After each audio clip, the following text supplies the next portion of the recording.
की आपण Instagramच्या माध्यमातून किंवा YouTubeच्या माध्यमातून बरेचसे सक्सेस झाल्यानंतरचे लेक्चर्स विद्यार्थ्यांचे ऐकलेले असतात. अधिकाऱ्यांचे लेक्चर्स ऐकलेले असतात.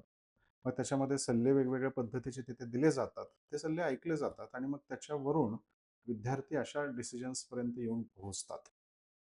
मग आता अशा सगळ्या परिस्थितीमध्ये उत्तर काढायचं काय?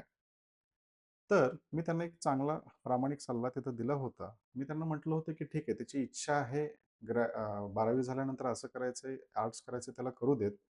पण मग त्याच्या आधी 1 महिनाभर आमच्या क्लासमध्ये त्याला येऊन बसू देत. फ्री ऑफ कॉस्ट त्याला तिथं क्लासमध्ये येऊन बसू देत. त्याला सर्व सेक्टरचा अंदाज घेऊ देत पहिले. नेमकं इथं चालतं काय? सक्सेस कसा मिळतो? तो मिळवण्यासाठी काय करावं लागतं?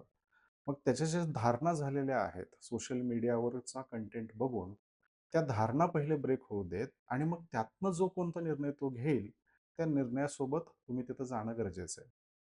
पालक पण जेन्युइन होते. पालकांना पण माझं म्हणणं पटलं आणि पालकांनी एका महिन्यासाठी त्या विद्यार्थ्याला आमच्या रेग्युलर बॅचेसमध्ये येऊन बसू दिलं आणि आम्ही पण त्यांना बसू दिलं तिथं. तर विद्यार्थ्यांनी 1 महिना ते सर्व लेक्चर्स केले. आता सगळे ग्रॅज्युएशनवाले आहेत.